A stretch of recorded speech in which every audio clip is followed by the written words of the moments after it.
J'ai eu 4 jours de délivrance et 2 jours de coma. De coma spirituel. Enfin, mon âme n'était plus là. Je respirais, j'étais là, à côté de mes proches, mais moi j'étais partie. Ce que Dieu, en tout cas, m'a fait grâce de voir, c'est que j'étais dans mon cercueil. J'ai vu ma tombe, j'ai vu que j'étais dans le cercueil, et à un moment donné, j'ai été propulsée dans la galaxie, l'espace. J'ai vu quelques étoiles. Et je suis restée, j'ai l'impression que je suis restée vraiment dans cette galaxie pendant une éternité. Ça durait et j'errais, mon âme errait, j'errais, je me demandais mais qu'est-ce que je fais là? Qu'est-ce qui se passe? Et il faisait noir. Il faisait noir. Et après ce que j'ai vu les ténèbres, donc une nuée très sombre. Et une nuée et la lumière en fait. Donc j'ai compris par la suite parce que j'entendais des voix. C'était vraiment les anges de Dieu et les suppôts de Satan qui pas négocier parce qu'on ne négocie pas avec Dieu, mais le diable qui réclamait mon âme en fait et ma vie. Et il disait, mais enfin, Seigneur, il y a un pacte qui a été fait, elle n'a pas suivi tes voies, elle n'est plus digne d'être appelée enfant de Dieu. Donc elle est devenue mon enfant, donc voilà, il faut nous la laisser.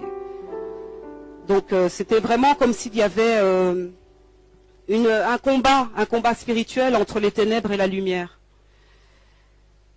Et à ce moment-là, je sais pas, un esprit démoniaque m'a pris et m'a demandé si j'étais prête. Et il m'a dit, regarde en bas, là-bas, le trou noir que tu vois, on va y descendre.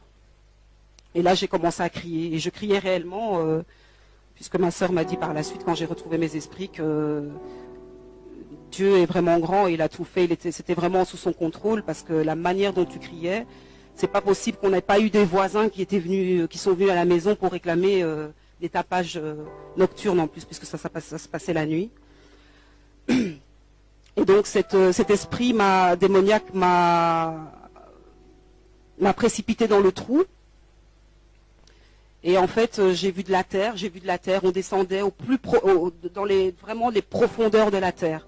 J'ai vu beaucoup de terre et il faisait noir et je criais, et il faisait noir.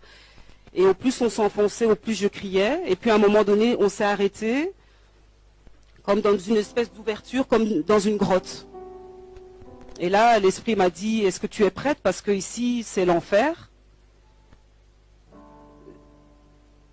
Et on va commencer à prendre... Je suis vraiment désolée. Hein. Et il m'a expliqué qu'il y avait 7 niveaux en enfer. Et que là, on allait commencer au premier niveau. Donc il m'a amené au premier niveau. Moi, je fermais les yeux et je disais non, non. Et je criais au Seigneur. Je disais Seigneur, Seigneur, non, pardon pour ce que j'ai fait. Je me repentais. Et l'esprit démoniaque me disait c'est trop tard, c'est trop tard. Voilà, ça c'est le premier niveau. Et là, j'ai vu des bêtes horribles comme des serpents, des scorpions, enfin des bêtes qui sont même pas, qui n'existent pas sur cette terre. On est descendu au deuxième niveau. Il m'a dit voilà, ça c'est le deuxième niveau. Moi, toujours en train de crier non, je veux pas, Seigneur, Seigneur, libère-moi. On est descendu au troisième niveau. Et au troisième niveau, il m'a montré une personne qu'on châtiait en fait. Donc cette personne était un homme et cet homme recevait des coups de couteau.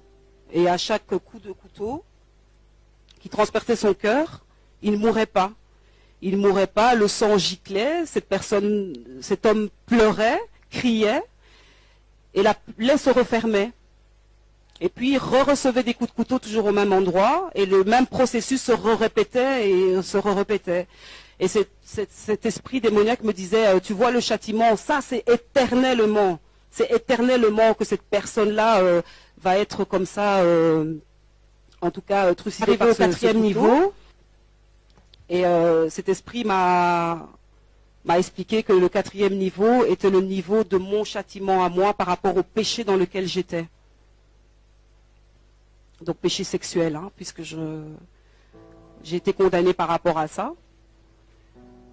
Et on m'a mis sur cette pierre, on m'a ligoté et on m'a laissé là. Et tout ce que je voyais là en dessous de mes pieds, donc la pierre était debout, hein, pas couchée, donc j'étais vraiment contre un mur. L'enfer ressemble à une grotte, en tout cas là où j'étais, au niveau, c'est une grotte en fait. C'est une grotte où il fait sombre, où il y a du feu à gauche et à droite. C'est un endroit très lugubre où on n'entend que des cris d'épouvante qu'on n'a jamais même entendu dans des films d'horreur. Et moi je criais, on criait avec toutes les filles. Et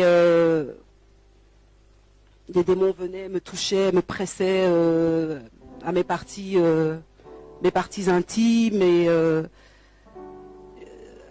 l'esprit m'a expliqué que ton châtiment c'est d'être violé éternellement.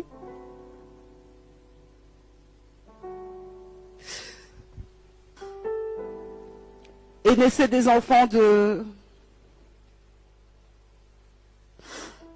ces relations en fait.